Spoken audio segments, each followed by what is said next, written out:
já começar, se eu começar a gravar aí que eu começo. Pronto, começou. E aí, galera, bom dia, tudo bom? Como é que estamos hoje? Bom dia a todos, queridos alunos e alunas. Vamos para mais uma aulinha de filosofia, melhor aula da semana. E a gente é mais culto, aprende sobre arte, aprende sobre história, aprende sobre como ter autoestima, sobre como ser bonito. Comédia, comédia, comédia. E aí, galera, tá todo mundo bem? Tá todo mundo mal? Digam aí como é que vocês estão. Tá todo mundo mais ou menos? Ô, povo engraçado. Vai dar certo, vai dar certo. Deixa eu ver aqui. E o ruim, às vezes eu quero começar a aula, né? Aí fica o pessoal entrando. Aí fica os pop-upzinhos de vocês entrando e eu não consigo começar a gravar. Porque a prioridade é entrar, sabe? Aí fica dando problema. Oi, Juliana, bom dia. O Leonardo Pontes, bom dia. O Igor, bom dia. A Marraiana. A Mariana E. Ponto, bom dia. E o Jean e o Samuel. Mariana, por que fica Mariana E. Ponto? Engraçado, né? Vale, ainda tem mais gente aqui. Deixa eu ver aqui. O Jean, bom dia. Samuel, show de bola. Eduardo, nosso romeno, show de bola, bom dia. Você que diz, né? Ei, Bianca, me lembra aí de fazer uma prova subjetiva, tá? Pro Breno. Ele vai ser o único que vai fazer a prova subjetiva, viu? Me lembra aí. Vou lembrar. Pois pronto, obrigado, Blake. Lascou-se, viu, Breno? Presta atenção, não. Vou fazer uma prova que nem eu resolvo. Ricardo, bom dia. Fala, cara. Esse ano aí, como é que fica bonito? Rapaz, primeira coisa é você se achar, né, Cauã? Primeira coisa é parte de você, é o que Sócrates diz. É o autoconhecimento, é você. Toda a leitura que a gente faz do mundo, ela parte da gente. Então, se o mundo é feliz, se o mundo é triste, se o mundo é injusto, se o mundo é justo, não esqueça do grande Protágoras, que é o grande sofista, que fala que o homem é a medida de todas as coisas, né? Ou seja, tudo da nossa visão parte da gente. Então, se você começar a se achar bonito, você vai ser lindo, entendeu? Porque tudo parte da gente. Isso é o velho humanismo aí resgatado aqui na filosofia moderna, resgatando o Protágoras. Oi, Fabiana, bom dia. O Breno, eu só se for nascendo de novo. Para, cara, não é assim não. Todo mundo é bonito aos olhos de Deus. Calma, tá dizendo que é. A Bianca tá dizendo que já aparece, sem problemas. Querida monitora, a Fabiana tá rindo, a Maria Clara, tudo bom? Aí a Mariana não sabe porque é de evangelista. Pois é, eu queria saber onde é que a gente cadastra, né, para ter o nosso nome. Por exemplo, o meu eu observei é porque para mim fica aparecendo só você, né? Fica para mim aparecendo palavra em você. Não fica aparecendo meu nome.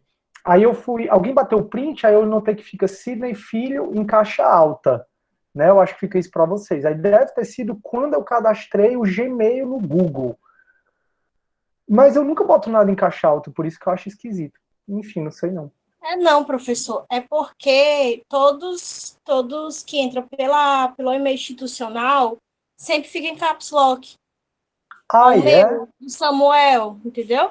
Ah, vala, Bianca, como é que tu E descobriu você essas não coisas? consegue mudar. Você não consegue mudar. Eu já tentei mudar pelo e-mail da Ah, Nicole. Não, tem que ser assim, entendeu? E sempre é o primeiro e o último nome.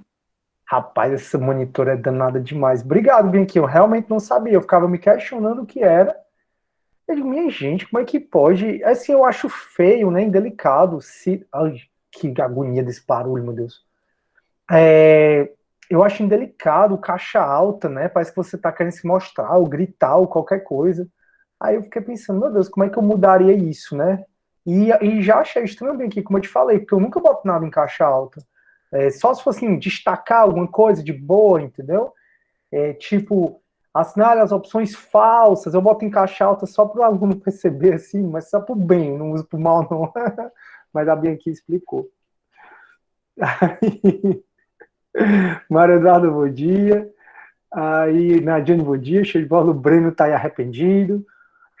Aí a Fabiana, oi, Breno. Aí, que é isso, lindo e perfeito? Gente. Prof, vai ter algum trabalho nesse período? Já explico, Fabiana. Aí o Breno botou um coração. O Breno é nosso artista, né? Eu acho que o Breno vai gostar dessa atividade que eu vou passar na quinta. Cauã, mito. Fabiana, isso bem que eu já tentei mudar também. Aí o Igor, já tentei mudar de todo jeito, lógico que dá. Não, pra mim, se assim, o que você mudaria aqui do Teams, eu silenciaria ou botaria um outro toque para quando vocês entram? Nossa senhora, que agonia. Por exemplo, agora tá entrando uma pessoa, aí eu tô no mudo, porque senão eu estaria ouvindo. É tipo despertar. Tô no Ah, ele mudo, tá peraí. mudo. Pronto, pode falar. É tipo despertador, quando você abusa um despertador, aí toca, aí, ai meu Deus, eu tenho que acordar. Exatamente. Quando você tá no meio da rua, aí já toca aquele celular e te dá um negócio ruim, aí você lembra, vixe, é o toque do meu despertador. Pronto. Só que aí acontece esporadicamente, né? Tu tá na rua, coincide alguém que usa como toque celular o teu despertador. Que hoje em dia as pessoas nem ligam muito uma para outra, né? Mandou um áudio. Nossa, eu peguei um áudio aqui do meu aluno de 3 áudios, 1 minuto e tanto. Eu digo, meu irmão, não tem como resumir isso aí, não. Eu vou ficar, me liga, é mais fácil. Outra, uma monitora minha, não vou falar qual é, mandou um áudio de 3 minutos e tanto, outro áudio de 1 minuto. Não tenho a menor condição de ouvir esse áudio aí, eu não tenho paciência não vai dar certo não. Aí, Bianquinha, aí assim, é esporádico, né, que a gente escuta o nosso despertador por aí. Aí tu imagina toda terça e quinta eu ouvindo, pubu, pubu, pubu, né, por isso que eu deixo aqui no mudo, aí quando eu noto que todo mundo já entrou, eu ligo aqui, ou então quando alguém tá falando. Aí, Eduardo, tudo que eu queria era mudar o sobrenome. Não, mas Adamiano, não sei se é assim que se fala, é bonito, cara. Aí a Maria Clara, é por isso que eu não uso institucional, meu nome fica muito estranho e eu não consigo mudar. Que doido. Olha, eu entrando, viu? KKKK.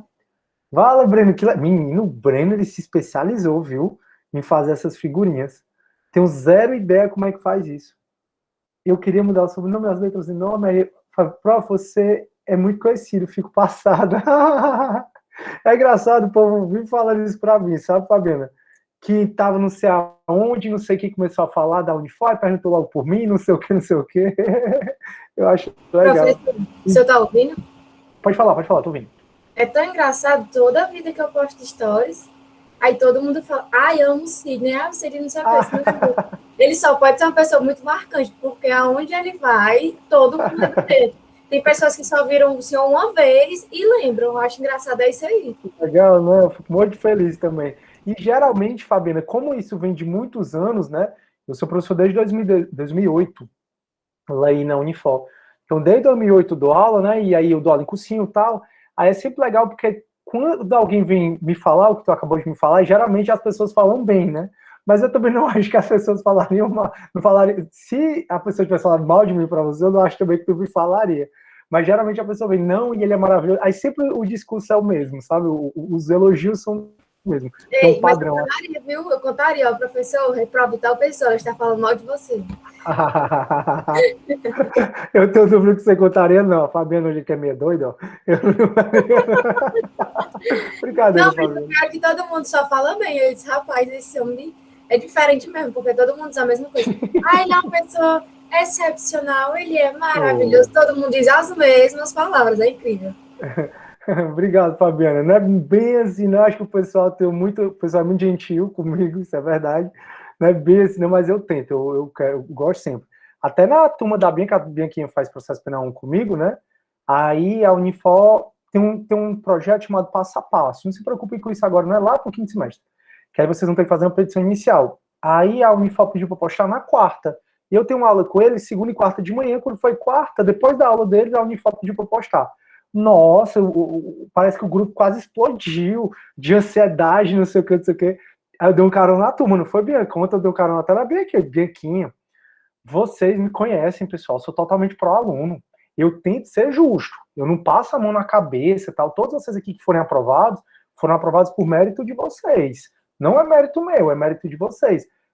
Mas eu geralmente sou muito pró-aluno no sentido de justiça. Não é que eu vou passar a mão e tudo, galera, relaxem, porque eu não falei com vocês sobre as orientações, porque não teve aula depois que a Unifor me mandou.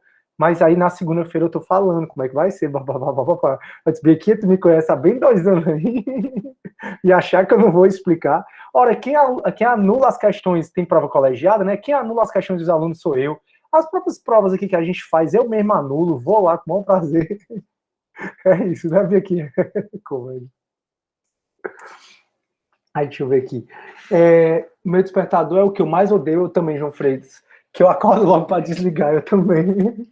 Abrindo. Professor, o senhor conhece um contador do tribunal chamado Sóstenes? Não, Breno, não conheço Sóstenes, infelizmente. Eu advoguei, né? Mas assim, eu não cheguei muito a ir para a contadoria do fórum. Não sei se ele trabalha no fórum de Clóvis Bevilacqua, né? Imagino que sim. Eu não cheguei muito a ir para a contadoria, mas não conheço, infelizmente. Se quiser falar dele, fica à vontade, meu amigo. Ao João Freitas, professor, você conhece o Davi Costa? Conheço, Davi, gente boa demais. No próximo semestre, vocês vão ter um professor chamado Fábio Holanda. Ele é professor de penal 1, é um excelente professor, uma super dica você matricular com ele. A gente até deu uma palestra agora juntos, não sei se vocês conseguiram assistir, aquela que eu mandei para vocês, foi super legal, sobre o crime de stalking. E aí, João Freitas, ele que me apresentou o Davi. E o Davi eu acho um cara sensacional, sensacional mesmo. Ele foi teu professor ou foi, João Freitas? Fera demais, tive aula com ele no ensino médio. O Davi é fera, fera, fera, fera. Aí ele é muito amigo do Fábio Holanda. Acho que ele é muito mais amigo, acho que é do irmão do Fábio, se eu não me engano, do professor Fábio. Enfim, realmente eu sigo ele, o Davi no Instagram, posta cada coisa engraçada. Agora ele tá na vibe de malhar, né? Muito engraçado, ele é muito gente boa. Show. E é isso. Turma, então vamos lá, para nossa aulinha, né? Sejam bem-vindos a todos, sejam bem-vindos à nossa aula, sejam todos bem-vindos à nossa aula. Hoje a gente vai falar do iluminismo, vocês vão ver que é o renascimento, só que mais acentuado. É uma aula bem legal, principalmente para a gente que é do direito. Então, vocês que são juristas em formação, eu sei que muito do que eu vou falar aqui vocês já aprenderam no ensino médio, mas a gente vai aprofundar um pouquinho mais do que o ensino médio, e também é interessante que você tenha esse resgate histórico na cabeça, até para entender o funcionamento do nosso Estado hoje. O Fábio é penal 1. Penal 1. Breno, qual o prof de penal mesmo? Bianca é o penal 1. Acho que a Bianca até fez com ele. Fiz com ele, já até falei com eles sobre o Fábio. Ele dá penal 1 e penal 3. Show. Aí, pessoal, o que acontece? Na aula de quinta, eu não vou conseguir ministrar a aula de quinta, porque eu vou precisar fazer um exame que eu vou ter que dormir na clínica. E fora isso de dormir na clínica, muito embora seja a nossa aula 9h30, eu já vou ter saído da clínica, eu vou ter umas atividades do tribunal para fazer. Aí o que eu vou fazer quinta-feira, tá? Quinta-feira eu postei no AVA, acabei de postar, mas deu problema, o de vocês eu acho que deu certo já.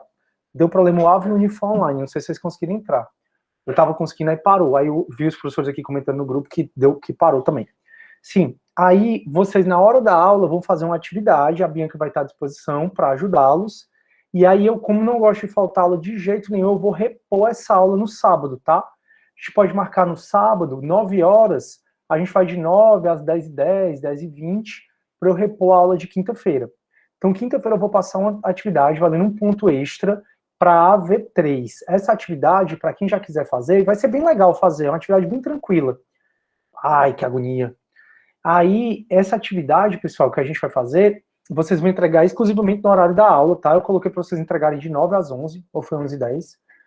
E aí vocês já podem começar a fazer, é uma atividade mais para você relaxar do que para você se preocupar. Já eu digo como é que vai ser, tá bom? E aí, então, na quinta, vocês fazem essa atividade durante a aula, a Bianca vai estar à disposição, qualquer dúvida, a Bianca pode me ligar. E aí, no sábado, a gente vai ter aula extra, não, eu vou chamar de aula de reposição, e aí eu vou dar uma aula de reposição no sábado, onde a gente vai falar da filosofia contemporânea, da transição da filosofia moderna, que a gente está estudando, para a filosofia contemporânea, que é essa crítica à razão. Então a gente está num momento muito de criticar a razão, um momento muito de negacionismo científico, um momento muito de terraplanismo. A razão está sendo muito criticada. Então a gente vai na aula de sábado, a gente eu vou repor a aula de quinta-feira que eu não vou poder ministrar, tá bom? Quem não puder assistir essa aula no sábado, no sábado 9 horas, eu vou deixar postado no YouTube para você assistir depois. Então a gente tem a aula de hoje, quinta-feira vocês fazem uma atividade durante o horário da aula, tá? Exclusivamente durante o horário da aula, eu não vou prorrogar o prazo, então não deixem de fazer.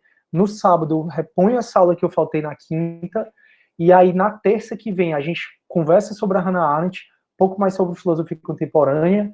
Na quinta, sem ser da semana da outra, é Corpus Christi, então a gente não tem aula, e aí na outra semana vocês fazem a V3, na outra eu volto aqui, corrijo a prova e a gente entra de férias, tá bom? Então a gente tem 3 aulinhas aí, 4 se você colocar de quinta, Então, a gente tem 4 aulinhas e termina o nosso semestre. 5, né? Porque tem a depois da prova. Aí, na V3, serão 2 pontos extras. Um é dessa atividade que vocês vão fazer, já vou explicar como é que ela vai ser. E o segundo ponto extra, pessoal, é o do GED. Então, eu prometi para vocês, no começo do semestre, que quem comparecesse a 75% dos GEDs, a Bianquinha tem esse controle, vai ganhar um ponto extra na V3. A V3 é a principal prova, né? Porque você vai pegar a média da V1 e da V2. Então, essa média você vai somar com a V3 e fazer a média. Dividir por 2 de novo. Vai dar a sua nota do semestre. Ou seja, a V3 ela acaba valendo mais do que a V1 e a V2, no final das contas. E aí a Bianca vai me passar a lista dos alunos que foram a 75% dos GEDs, e esses também terão mais um ponto extra. Então, vocês vão conseguir chegar até 12 pontos. E, professor, como é que vai ser essa atividade? Bem simples, você já pode fazer agora à tarde, mas só vai poder postar no horário da aula. Você vai imaginar que você é o Leonardo da Vinci, que você é o Donatello, é o Rafael Sanzio. Você vai imaginar que você é o Michelangelo. E aí, você, através da arte, e quando eu falo arte, pode ser poesia, pode ser poema, um texto, pode ser um desenho, pode ser uma pintura, pode ser quadrinho. Então, qualquer coisa que mexa com o teu lado criativo, com o teu lado lúdico, você vai expressar esses valores do Renascimento. O humanismo, a razão extrema, a questão do empirismo, do racionalismo. Então, você vai pensar, bom, eu estou aqui no século XVI, XVII, a gente vai hoje falar do século XVIII e XIX, século XVI, século XIV ao XVI, né, mais no Renascimento, XVIII a XIX é mais o Iluminismo. Então você está aqui nesses séculos XIV, XV, XVI, XVII, XVIII, aí a sociedade está indo de encontro, ou seja, está negando os valores da Idade Média, e você quer expressar isso. Tirar Deus do pedestal, colocar o ser humano.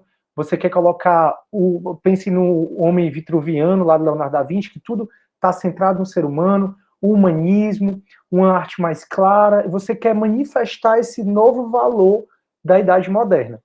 Mas você vai manifestar através da arte. Essa arte pode ser, como eu já disse, pode ser um desenho, uma pintura, uma gravura, pode ser quadrinhos, pode ser poesia, pode ser texto. O fato é que você vai expressar através da arte essa questão do Renascimento. O texto, pessoal, é um texto mais literário, tá? Figurativo. Quando eu peço texto, não é para você fazer o resumo do que foi o Renascimento. Quando eu falo texto, é você contar uma história de uma família, e nessa história dessa família, ou dos deuses, você conta essa história mostrando, fazendo um paralelo com os valores da Idade Moderna, tá? Em especial do Renascimento, que a gente já viu, e do Iluminismo, que a gente vai ver hoje, e aí acaba sendo um pouco mais acentuado. São os mesmos valores, só que o Iluminismo ele é mais acentuado. Deu para entender, pessoal, como é que é? Deixa eu ver aqui. O Breno, professor, o senhor já perguntou, aí fora demais, aí tu... Tem GED, 8 às 10, isso, o Breno vai receber. Aí a gente pede para sair do GED às 9 horas, Breno.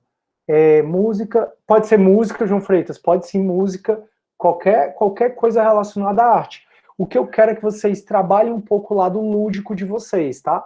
Então tentem criar uma história, uma poesia, ou um desenho em quadrinho. Não tem limites. Se só tem limite de página, não. Tente fazer em forma de desenho, o que você se sentir mais à vontade. O importante é só você trabalhar com o lado lúdico.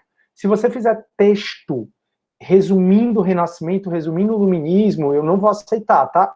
Pode até fazer um texto, mas é um texto que conte a história, uma história que você vai criar, e nessa história que você vai criar, você vai colocar esses valores. Bianquinha, você conseguiu entender, minha linda, para você explicar para os que faltaram?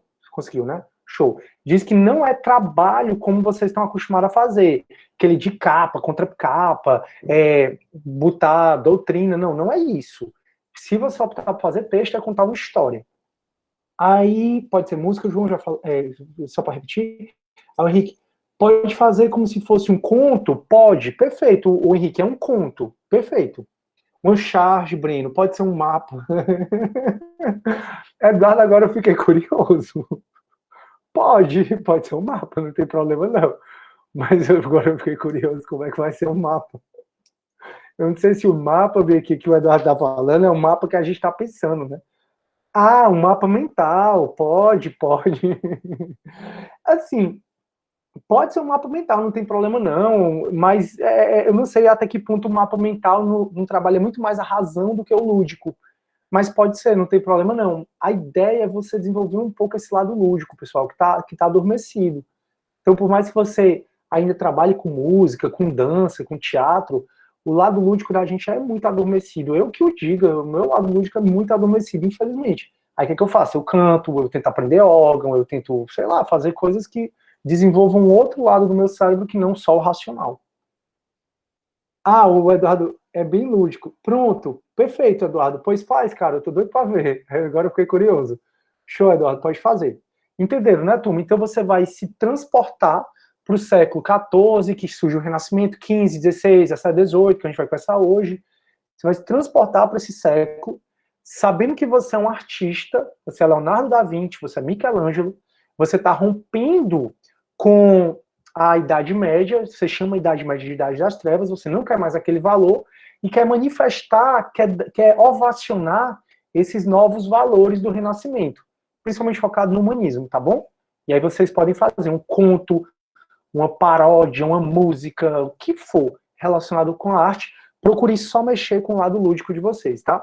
Então, texto, resumindo o que é e quais valores, isso aí não vai valer. Mas texto, contando uma história, um conto, um mito, resumindo os valores, aí vale.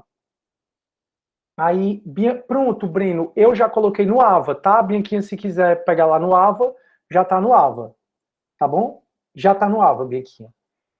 O de vocês tá, só não tá indo da turma da noite porque deu problema no Ava pra mim, aqui tá dando erro. Eu, inclusive, pronto, voltou, show. Voltou o Ava, então, do pessoal da noite. O de vocês já tá, certo? Voltou aqui o meu Ava, graças a Deus. Deu pra entender, não deu? Massa. Então, pessoal, eu vou compartilhar minha tela para mostrar para vocês qual é o material agora que a gente vai utilizar na aula de hoje. A aula de hoje a gente vai falar bastante de iluminismo, que, como eu já falei, é acentuar ainda mais os valores do Renascimento, que a gente já conversou. Então, deixa eu compartilhar aqui minha tela, show.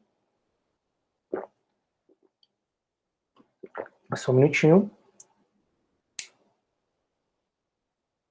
Pronto, perfeito. Vocês estão vendo minha tela agora, turma? Eu estou aqui no meu Unifor Online. Aí, no Ava, turma... Ai, Jesus. A atividade de vocês está aqui, ó, simulados/atividade. Você clica aqui, está em atividade 2. A 1 foi a do mito, né, que já passou. Então, está aqui a atividade 2. É aqui as instruções, já coloquei. Turma, a gente está na unidade 4, a filosofia da modernidade. Hoje eu vou utilizar esse material aqui, ó, chamado iluminismo. Já vimos filosofia moderna, o exercício eu peço que vocês façam em casa, e aí a gente vai entrar agora na falar do iluminismo. E esse arquivo, turma, ele é muito legal porque é um arquivo feito por alunos de 2019. São alunos que... E eu trago para homenagear todos os meus alunos, sabe?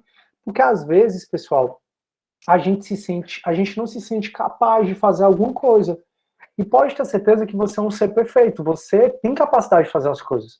É óbvio que umas pessoas têm talento para umas coisas, outros não têm, mas todo mundo tem seu talento, e de uma certa forma você é um gênio naquilo que você tem talento para fazer. Então eu acho super legal que os meus alunos do ano passado, retrasado, eles fizeram um slide super legal, e é um slide que eu pedi autorização para eles, e até hoje eu uso esses slides para falar um pouco de iluminismo. Eles trabalharam muito com arte, porque eles sabem que eu gosto muito de arte e fazer paralelo da nossa disciplina com arte. Então, é uma forma de eu homenagear não só a Areta, a Carol, a Elisoneide, a Samara e o Iago, que são alunos ainda do direito, mas de homenagear todos os meus alunos. Que vocês podem fazer algo que um professor, por exemplo, como eu, que tem um pós-doutorado, fiz 1 milhão de slides, por exemplo, na minha vida, eu tenho condições de utilizar e é um slide muito legal. Então, todos vocês têm muita capacidade de fazer. Então, não se sintam mal se porventura você não vai bem em uma ou outra matéria. Se esforce para você ir bem, mas saiba que você é um gênio em alguma parte, né? Um gênio que eu digo que você faz muito bem em alguma coisa. Eu acho que dou aula muito bem, mas em compensação eu não sei cantar. Já o João aí, provavelmente, ele canta como ninguém, e eu não. Então, assim, cada um tem seus talentos, né? E aí a gente pode desenvolver. Vamos para frente.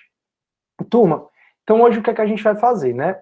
hoje eu queria só voltar aqui para o slide da Bianca e pedir que vocês, caso não tenham visto a aula ainda sobre Locke e Rousseau, que vocês, por favor, vejam essa aula. Cada um vai ter uns 50 e tantos minutos, você pode acelerar aí no YouTube, para você conseguir ver. De todo modo, como eu sei que vocês fazem 5 cadeiras, 6, que vocês têm outras atividades, se não tiver dado tempo, lembrem que na aula passada, eu e a Bianquinha, a gente explicou esse slide aqui, tá? Então, nesse slide, a gente conversou sobre a diferença de Hobbes, de Locke e de Rousseau, sobre o homem no estado de natureza, sobre qual é o melhor regime, o que motiva o contrato social e a propriedade privada para eles. Então, para Hobbes, não existe propriedade privada, porque a propriedade privada, tudo é do rei. Tudo é do rei, qualquer coisa é do rei. Para Locke, que foi um burguês, só o que ele quer é propriedade privada. Então, existe propriedade privada, sim, deve ser garantida pelo Estado. Para Rousseau, o problema da humanidade foi quando o primeiro cara cercou um terreno e disse, essa é a minha propriedade. Então, para Rousseau, esse é o que mais corrompe e acorrenta o homem. O que? A propriedade privada. Então, para Rousseau, nós somos bons e a gente poderia continuar bom e viver bem em convivência, ter uma convivência harmônica, se não houvesse a propriedade privada. Então, ele se ressente muito do cara que cercou a primeira terra e das pessoas que não chegaram para ele e disseram assim, meu irmão, isso aqui não é seu, é de todo mundo. Então, por favor, lembrem dessa tabelinha, tá? Que a gente conversou. Tá aí no materialzinho que a Bianca mandou. E aí, pessoal, a gente do nosso curso, a gente já viu os 4 períodos da Antiguidade, já vimos os 2 períodos da Idade Média, que é a patrística, a escolástica. Na aula retrasada, a gente conversou sobre o Renascimento, movimento artístico, político, cultural, século XIV ao XVI, onde ele negou os valores da Idade Média, ele rompeu com os valores da Idade Média, é o que você vai fazer agora, você vai se transportar como artista desse período, para poder fazer uma arte, como eu já falei, qualquer tipo de arte, que você expresse esses novos valores do Renascimento contrários ao da Idade Média. Aí na aula retrasada e passada, a gente falou sobre a filosofia moderna, que são 6 correntes, e a gente precisa saber em especial 3, o empirismo, o racionalismo, e também a filosofia política. Filosofia política você vai aprofundar muito em filosofia do direito. A filosofia do direito é uma cadeira do 3º semestre. Caso você queira fazer no próximo semestre, não tem problema, porque o pré-requisito para a filosofia do direito é essa disciplina. Então, você sendo aprovado nessa disciplina, você já pode puxar uma cadeira do 3º semestre para fazer. E aí, pessoal, a filosofia moderna, ela é tudo isso aqui. E hoje a gente já viu, né? E hoje a gente vai entrar um pouquinho mais falando do iluminismo do século XVIII ao XIX. Então, já vimos filosofia da antiguidade, filosofia medieval, e a gente vai acabar na aula de hoje a filosofia moderna. A gente vai ver hoje muita coisa histórica, muita coisa que você já viu no ensino médio, no ensino fundamental, mas para um estudante de direito, para um jurista, é muito importante que ele entenda como o nosso estado atual, esse liberalismo econômico, como o presidencialismo chegou, qual foi a transição, o que é que aconteceu para a gente ter o Brasil como ele tem hoje, para a Inglaterra ter o sistema como tem hoje, a Espanha, a França, e muito foi por conta desse movimento que a gente tem hoje, iluminismo. Então hoje o objetivo da aula é que vocês percebam como o iluminismo ele influenciou e influencia a história até o mundo de hoje. E aí a gente termina o iluminismo nessa aula, e na próxima aula, que vai ser sábado, né, já que quinta-feira vai ser essa atividade. E aí, no sábado, eu vou ministrar aula de 9 horas até 10h10, 10h20, mais ou menos. Vou mandar o link. O link é o mesmo da turma de vocês, esse link aqui. E aí, quem não puder assistir essa aula, eu vou deixar gravado, tá bom? No YouTube. E aí é onde a gente vai entrar na filosofia contemporânea. A gente vai pensar um pouco sobre esse negacionismo que está havendo tanto. Negacionismo de vacina, negacionismo dizendo que a Terra é plana, dizendo que voltando a criticar muito a razão, que é a filosofia contemporânea, a gente vai criticar muito sobre onde a razão levou a humanidade, porque foi pela razão que foi construída as bombas nucleares e foi pela razão que várias cidades, não só Hiroshima e Nagasaki, foram destruídas por essas ogivas nucleares. Isso é muito por conta da razão, mas é a aula de sábado, né? E aí, na aula de terça, que é a nossa última antes da AV3, eu falo um pouco sobre Hannah Arendt, certo? Que é super legal, a gente vai falar sobre o Eichmann, vai falar sobre coisas relacionadas à Segunda Guerra Mundial. E aí a gente termina o nosso conteúdo, vocês fazem prova, depois eu volto aqui e entrego as provas para vocês, corrijo as provas, e aí a gente entra de férias. Fechou? Então a gente está entrando aqui, pessoal. No primeiro dia de aula eu falei, olha, nossa matéria é ver todos esses quadradinhos. Eu vi um por um com vocês e estou terminando agora no iluminismo, né, na aula de hoje. E aí, como eu já falei, a gente vai utilizar esse slide aqui, beleza? Deixa eu ampliar aqui. E aí, pessoal, deixa eu ver se vocês estão com alguma dúvida. Deixa eu voltar aqui só um minuto. Alguém quer entrar? Show.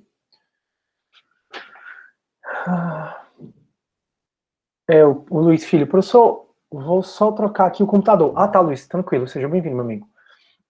Pronto. Turma, o iluminismo, aliás, esses slides, como eu falei, esses alunos, eles fizeram com muito esmero, e eles começaram com a arte abstrata, o abstracionismo, que foi muito fruto aqui do iluminismo, né? Essa arte que te convida a imaginar o que está fazendo na cena, a imaginar os rostos das pessoas. E foi um slide muito legal.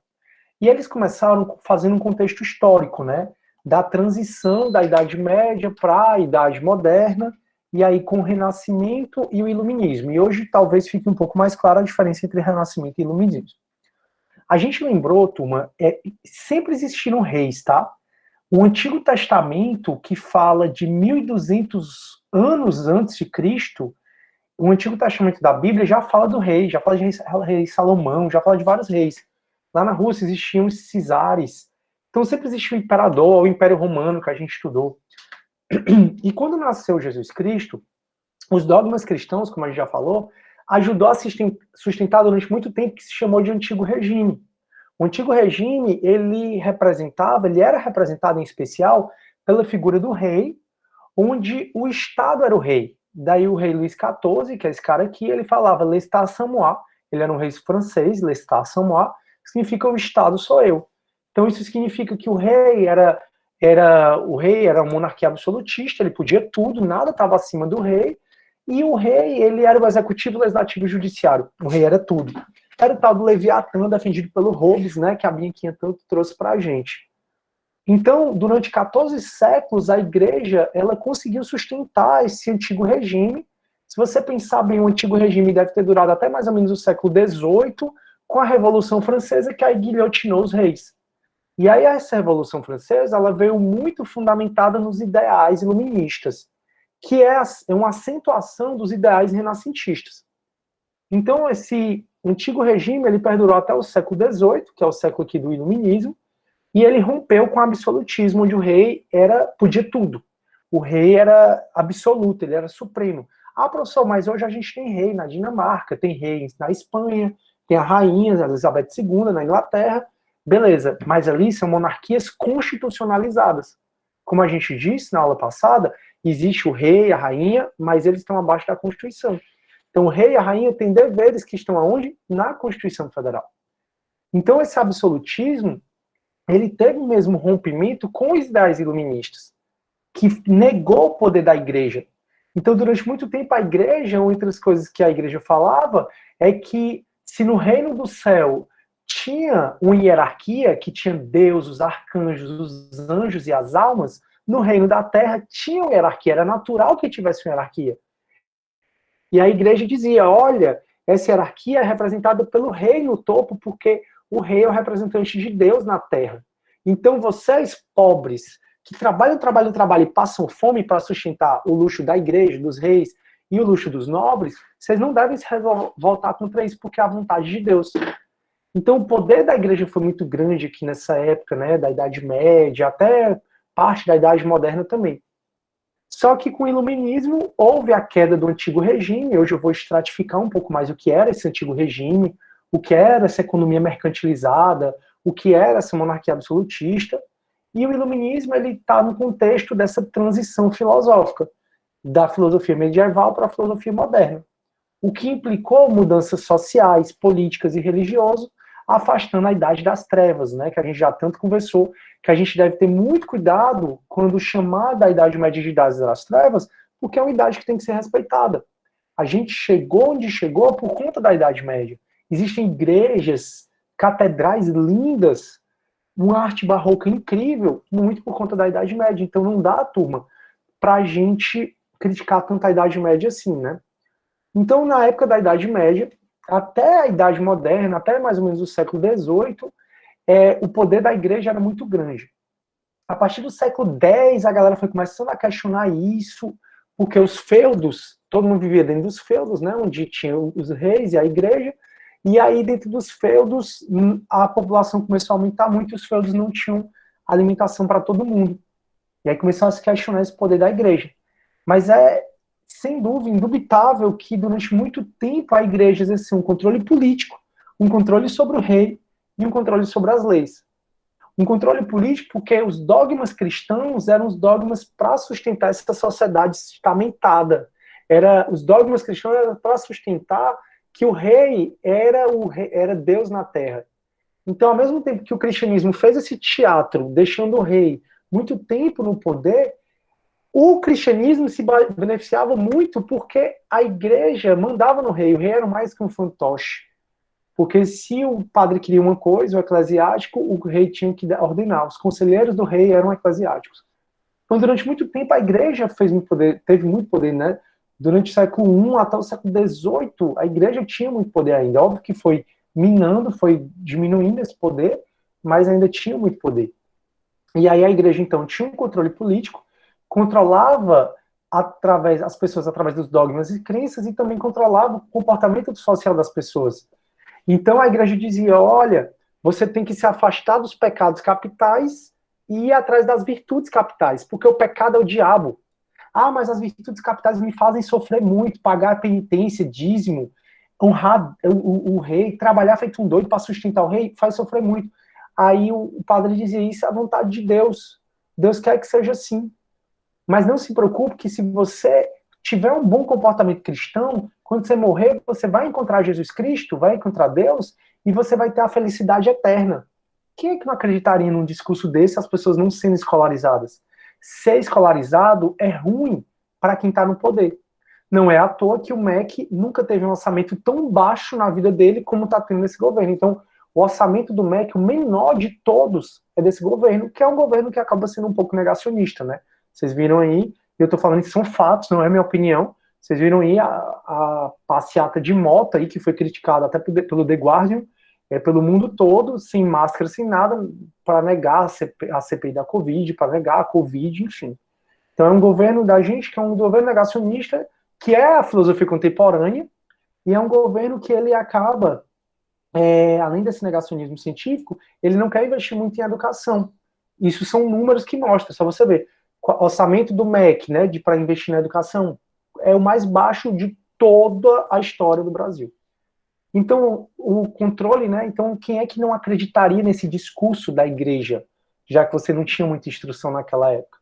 A igreja também dominava os reis, dizendo que o rei era o representante de Deus, então ele conseguia fazer com que a sociedade aceitasse, legitimasse o poder do rei, só que era um rei que reinava, mas não governava, ele tinha um luxo, ele tinha uma pompa, tal, mas tudo dependia mais da igreja. E a igreja também tinha o poder das leis, né? Porque ela dizia, olha, as leis que a gente está implementando aqui, o rei ser rei, esse luxo todo, vocês não terem propriedade privada, é algo que é Deus que está mandando. Então, eles traziam uma lei imutável, que era a expressão da ordem natural. Deus fez o mundo assim. O céu tem hierarquia, aqui tem que ter hierarquia. Era uma lei que era legítima, porque a lei que o rei colocava era a lei de Deus. Então ganhava legitimidade na figura de Deus. E é uma lei perfeita, já que também vem de Deus, e Deus é perfeito. Então olha o discurso, como é poderoso, né? Um discurso da religião. Tinha um controle sobre tudo durante vários séculos. E aí, com esse discurso cristão, a gente, durante muito tempo, vigorou um antigo regime, em especial na Europa, onde o rei tinha um poder absoluto, era um absolutismo monárquico, onde o rei tinha esse poder absoluto e tinha o rei, de outro lado eram os súditos. Então o rei era rei porque o poder do rei tinha origem divina e todo o resto da população não tinha direito político nenhum, porque era assim que Deus queria, de acordo com a igreja. A sociedade era totalmente estamentada, se no céu tinha hierarquia e não mudava essa hierarquia, um arcanjo não podia ser Deus, então um nobre, um súdito não pode ser nobre. o nobre não pode ser rei, então e por aí vai. Então tinha uma sociedade estamental que fundamentava uma desigualdade social muito grande, onde tinha os privilegiados, como o alto clero da igreja, como os nobres, como o próprio rei, e os não privilegiados, que era 90% da população, que eram os burgueses, camponeses, trabalhadores. Se o rei tivesse dado um pouco mais de direito por burgueses, ele não tinha perdido o poder e não tinha sido guilhotinado. Mas a questão é que os reis cada vez mais gastavam, né? Você vê lá os palácios da França que se tinham, exatamente que se tem até hoje, né? Não é mais monarquia, mas que se tinha. E nesses palácios, cada vez mais tinha que cobrar tributo da população, tirar dinheiro da população para sustentar a promiscuidade, né, da monarquia. Mas se eles tivessem guardado um pouquinho, burguês, tá bom, não vou mais tomar tanto dinheiro teu, não, vou tomar menos, estavam no poder até hoje. Paciência, né? E também era uma economia extremamente mercantilizada, onde tinha um intervencionismo do rei muito grande. Então o rei, ele impunha, naquela época, restrições ao comércio e à produção, ele tinha um certo tipo de monopólio, tudo que produzia era do rei, e ele controlava o preço. Isso é um antigo regime. E o que é que o antigo regime tem a ver com o iluminismo? Só tudo. Porque o iluminismo, ele assentou esses valores trazidos pelo Renascimento para negar esse antigo regime e fazer surgir um novo regime, que a gente vai ver que novo regime é esse, e graças ao iluminismo, esse novo regime perdura até hoje no nosso país, na Europa e por aí vai, graças ao iluminismo. Então, pessoal, o iluminismo, ele foi a fase final, né, do rompimento com a filosofia da Idade Média, com a Idade Média. E o Renascimento foi a transição desse período. Então, na Idade Média, a gente tinha um poder da igreja, um período teológico onde o Deus era o centro de tudo. A gente tinha um absolutismo monárquico muito grande, que o rei podia tudo, uma desigualdade social fora do comum e uma arte barroca.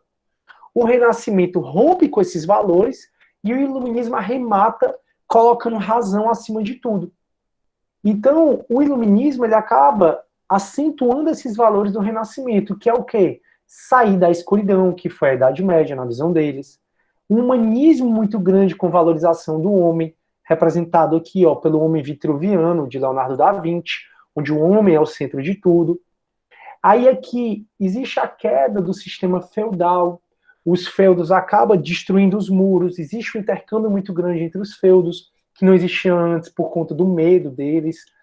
Então acaba o sistema feudal, fica os reis ainda, mas existe mais troca de comércio, surge a burguesia, né, que eram pessoas que moravam nos burgos. Então a revolução científica lá com Descartes, uma revolução artística, como a gente conversou na aula retrasada, intensifica os mercados, uma nova classe que são os burgueses, como eu acabei de falar, e aí dando todo o aparato, o Renascimento ele deu todo o aparato para o surgimento desse iluminismo, que foi sem dúvida uma transição filosófica, mudança social, política, queda do antigo regime, afastando a Idade das Trevas. O iluminismo ele foi meio que a espada que acabou com todo esse antigo regime que a gente está conversando. O Renascimento, como a gente conversou na aula retrasada, ele trouxe uma revolução artístico, científico, cultural. A gente viu o nascimento de Vênus com Botticelli, o Mona Lisa com Leonardo da Vinci, a gente viu a Academia de Atenas com Rafael Sanzio, a gente viu Pietà de Michelangelo, vimos a Capela Sistina de Michelangelo na aula retrasada. Então há essa revolução cultural. E chega-se ao iluminismo, né, Tom? O iluminismo, então, o Renascimento a gente está no século XIV ao XVI, o iluminismo está mais ou menos no século XVIII até o XIX. E o iluminismo ele teve berço na França, já o Renascimento ele teve berço na Itália. Assim como o Renascimento e o iluminismo foi um movimento intelectual, artístico, científico, é considerado o século XVIII o século das luzes, porque é o século da razão. Então, quando a gente está vendo um desenho animado, que a gente está vendo um gibi, e o personagem tem uma ideia, aparece uma luz, né? Que significa o quê? Opa, eu tive uma ideia, uma razão. Por isso que é o século das luzes, é o século da razão. Na filosofia, o que a gente nota é que no começo era muito mito, né? Até que surge a filosofia antiga, que aí coloca a razão em especial com Aristóteles no topo. Aí chega aqui o nascimento de Cristo, Idade Média, a razão desce. E a razão fica subordinada à fé. Agora a gente está na Idade Moderna, em especial com o Iluminismo, que aí a razão atinge o seu topo. E aí, quando a gente vai ver na próxima aula, a filosofia, ela meio que cede à razão, e hoje a gente está criticando a razão no negacionismo da razão. Então, se você perceber, tudo vai se repetindo, né?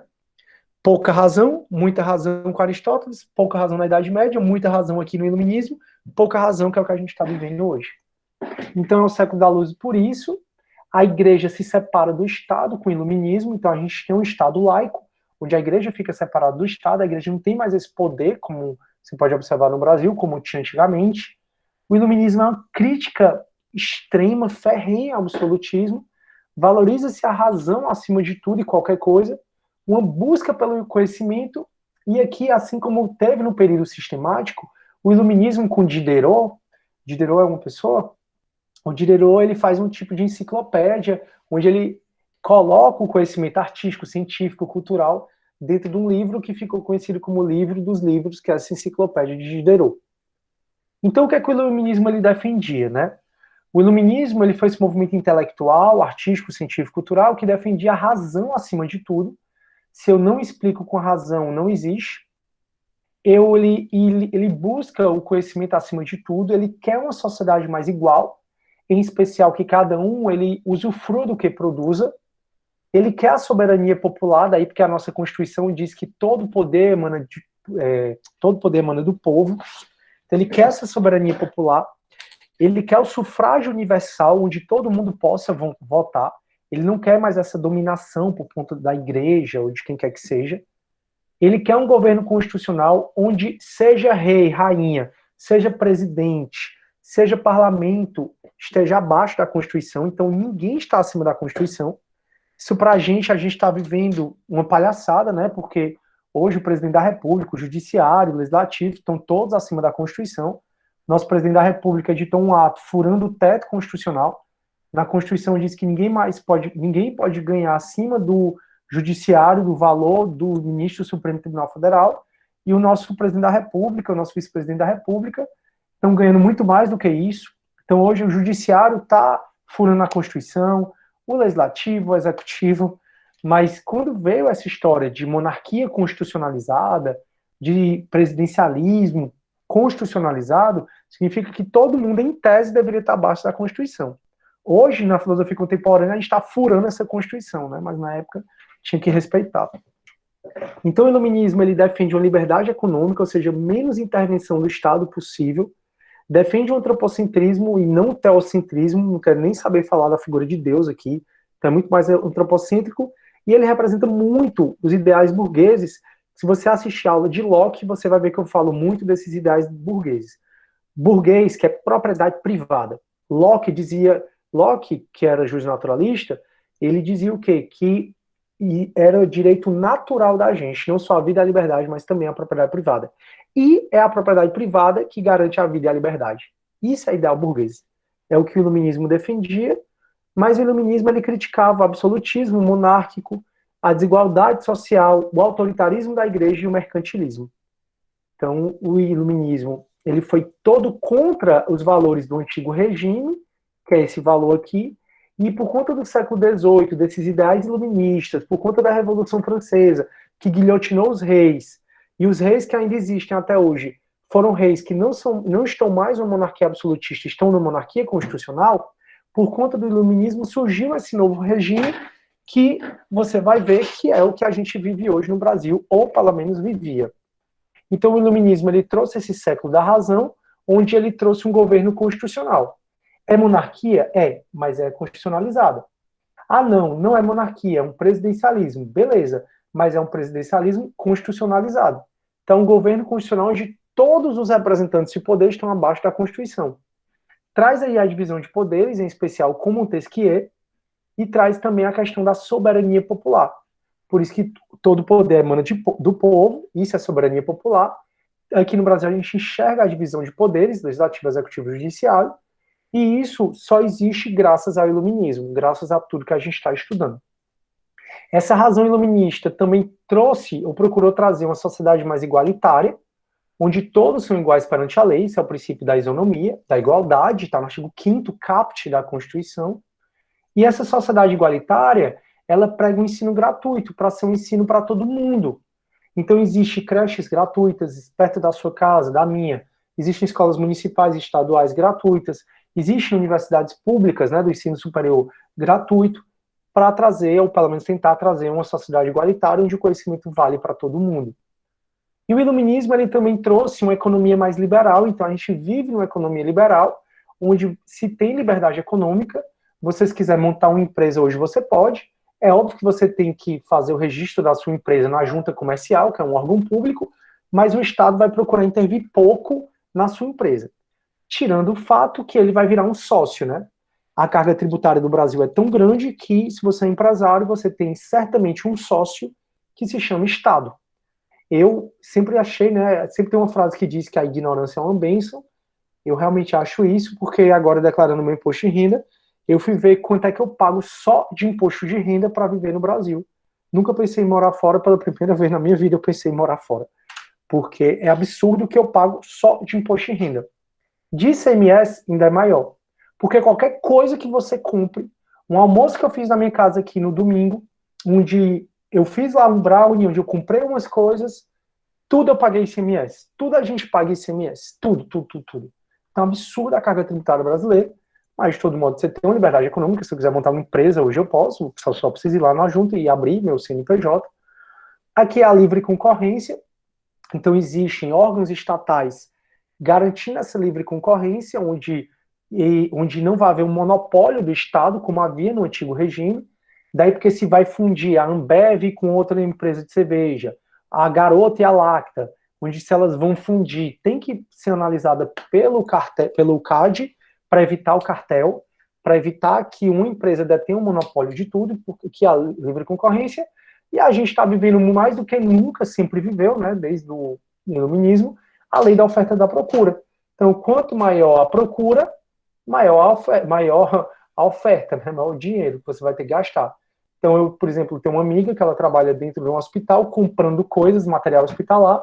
Ela diz que coisas que ela comprava a R$5, hoje ela está comprando a 60. Eu tenho outra amiga que o pai trabalha com material escolar, o pai dela agora é comprando tudo que você imaginar de patrimônio. Casa de praia, apartamento, casa, tal. Exatamente porque, por conta da pandemia, aumentou muito a procura. Se aumenta muito a procura, aumenta muito o dinheiro, né, o valor da coisa. Agora, se diminui a procura sobre algo, então se diminuir, por exemplo, a procura sobre carro aumentou, né, então por isso que aumentou muito o preço dos carros, apartamento aumentou também, porque as pessoas estão ficando mais em casa, mas se diminui mais a procura, por exemplo, por roupa, já que a gente não está mais saindo tanto, aí aumenta, o valor fica mais barato, né, a lei da oferta e da procura. Show. Alguma dúvida, turma, até aí?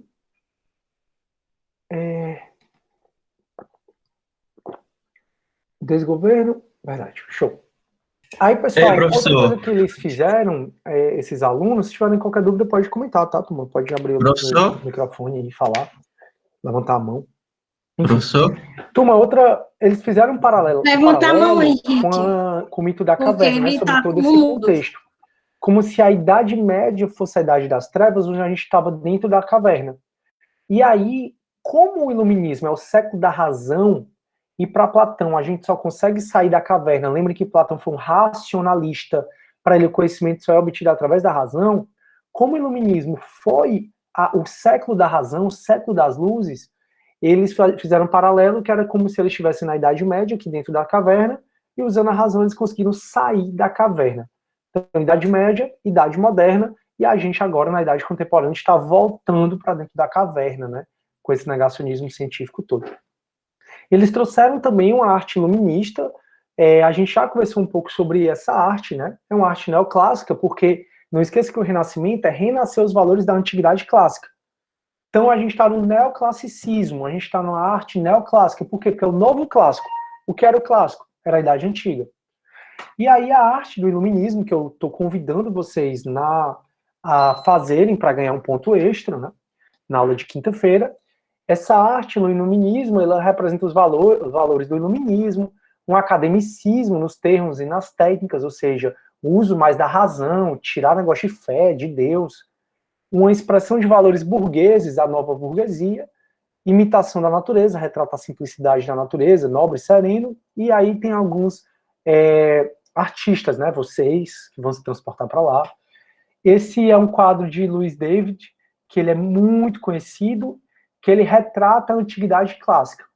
todos vocês já ouviram falar da história do nascimento de Roma, de Rômulo e Remo, e ao Rômulo, quando ele foi fundar Roma, tinha outras pessoas lá, e ele queria esposas.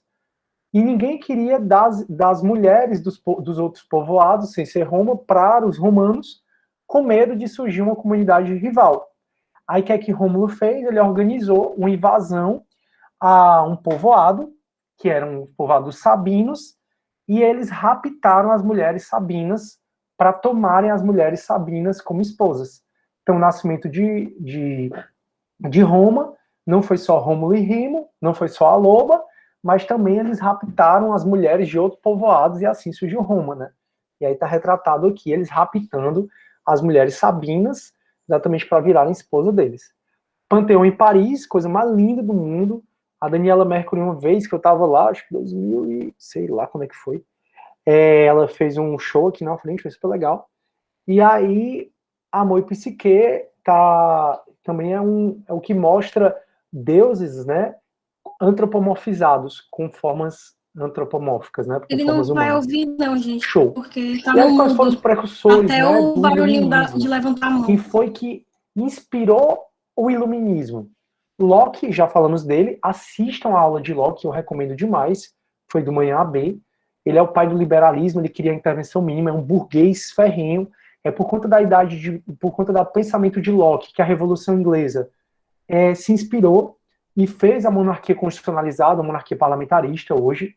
O Locke, ele é um contratualista, ele é um empirista também, ele é um empirismo britânico. Ele trouxe a teoria da tábula rasa, que é como Aristóteles falava, a gente nasce uma folha em branco. E aí o Locke falava que a gente nasce uma tábula rasa, né, uma tábula em branco. Ele é empirista, assim como o Aristóteles. Ele discorda do pensamento de Platão. E ele é um juiz naturalista. René Descartes foi responsável pela Revolução Científica, a gente falou disso na aula passada, na aula retrasada, aliás. Vocês falaram disso também, muito provavelmente metodologia. Descartes, que falou penso, logo existo, ele trouxe a questão, né, do método cartesiano de ensino. O método cartesiano é você conseguir estudar as partes para entender melhor o todo. Então, vocês estão no método cartesiano de ensino. Por quê? Porque no próximo mês vocês vão estudar o direito constitucional, o direito penal, o direito civil. Vocês vão estudar os ramos do direito, cada um em sua especificidade, que ao final da faculdade você vai ver todos os ramos do direito, de maneira que, vendo cada ramo individualizadamente, você consegue entender o todo. Então, o método cartesiano é aquele que vou estudar as partes para depois conseguir entender o todo. Foi Descartes que trouxe, influencia o nosso curso até hoje. A gente tem, né, alguns filósofos iluministas, Montesquieu e Voltaire, vocês vão estudar em filosofia do direito, Rousseau, que você está estudando em ciência política, e também aqui comigo, Rousseau, são filósofos iluministas, são filósofos aqui que são bem bacanas de se estudar. Montesquieu trouxe a separação dos poderes, o próprio Locke trouxe também a separação dos poderes, Voltaire e Rousseau. A gente, na parte da economia, tem Diderot. O Diderot foi o que idealizou a enciclopédia, esse livro aqui, ó, Dicionário da Razão, enciclopédia ou Dicionário da Razão, das Ciências e das Artes. Então ficou conhecido como livro dos livros, porque ele reuniu todos os estudos sobre o Renascimento, o Iluminismo, e facilitou muito o acesso ao conhecimento através desse livro dele. Tem Adam Smith, todo mundo da economia, eu mesmo da administração, a gente estuda muito Adam Smith, e ele foi o pai do liberalismo, pai do liberalismo econômico foi o Locke, mas ele continuou o liberalismo econômico do Locke, falando, e a economia é hoje muito por conta dos valores de Adam Smith. Aí, pessoal, o iluminismo, né? O que ele influenciou? O iluminismo, ele foi influenciado pelo Renascimento, e o que ele influenciou? Influenciou muitas revoluções, como a Revolução Francesa, guilhotinando os reis, influenciou também o movimento de independência da América. Então, a gente tem esse livro, que é A Liberdade, né, guiando o povo, e é uma obra de arte. Falei livro, foi? Não sei se eu falei livro. Tem essa obra de arte, pessoal, e A Liberdade guiando o povo, que é o símbolo, né, da Revolução Francesa.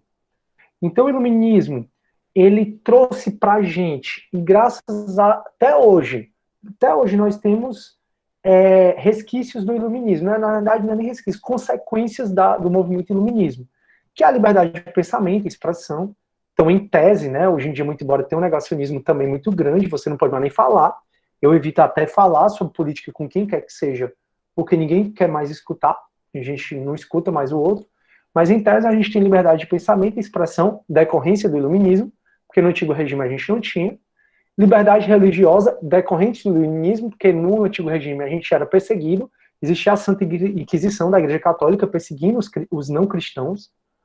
A gente tem igualdade de direito, pelo menos na teoria, né? Tem eleições livres, voto universal, sufrágio universal.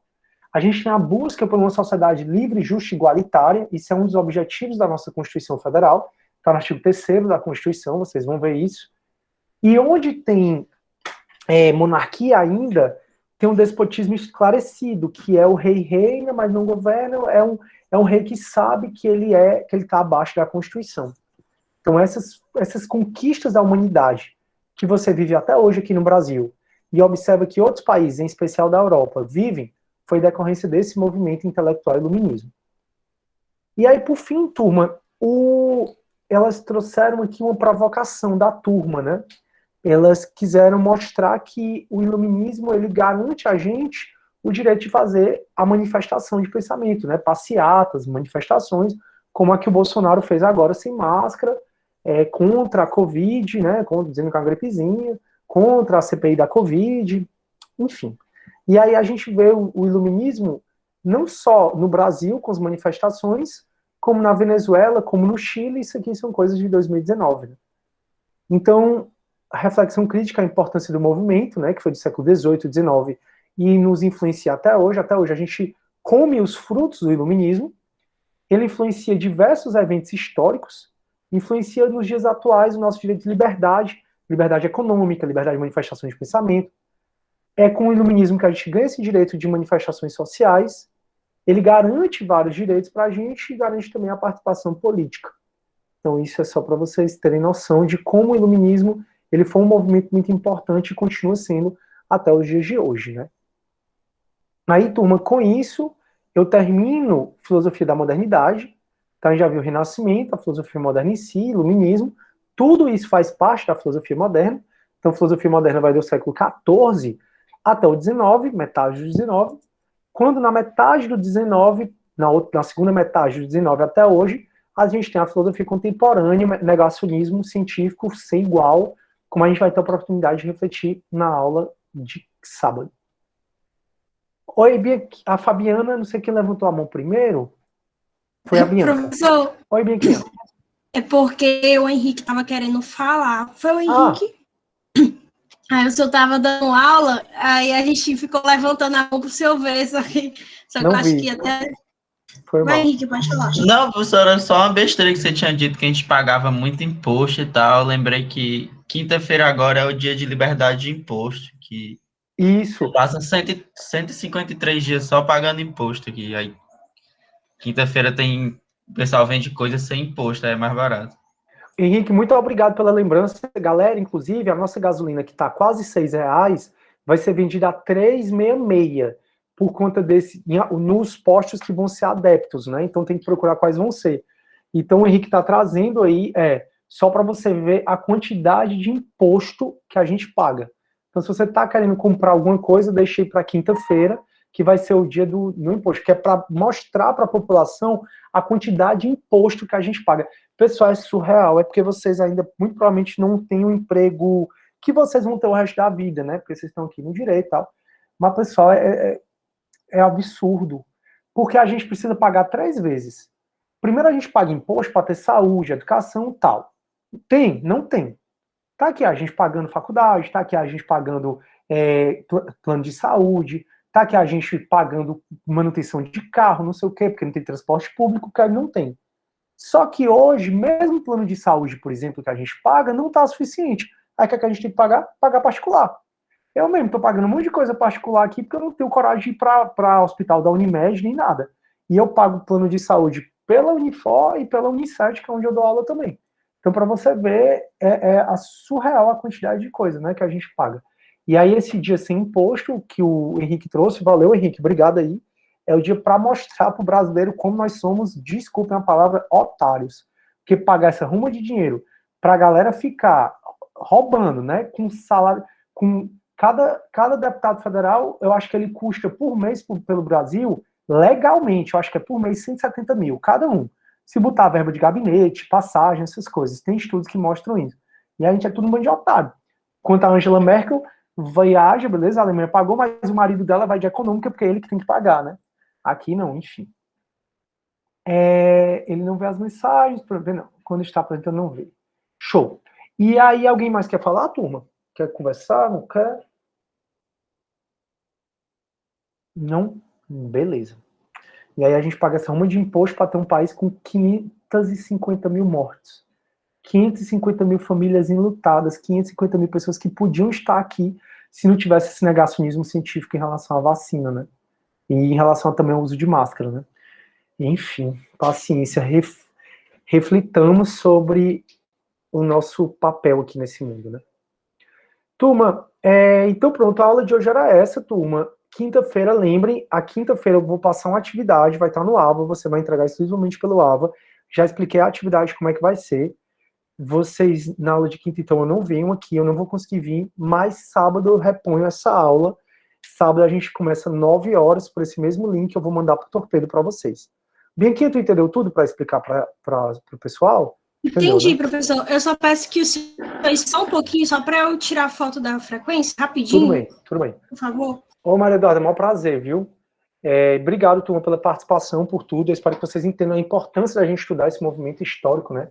Eu acho que vocês já ouviram falar que direito é muita história, e realmente é mesmo, e a gente precisa entender o passado para entender como a gente chegou aqui e o que a gente tem hoje. Obrigado também, Laura, show de bola. Bianquinha, e aí? Tirou? Ela tá batendo foto da frequência. Tá acabando tudo. Pronto, professor, obrigada, viu? Beleza, vou parar de gravar. Galera, muito obrigado. A gente se vê, então, no sábado, tá bom?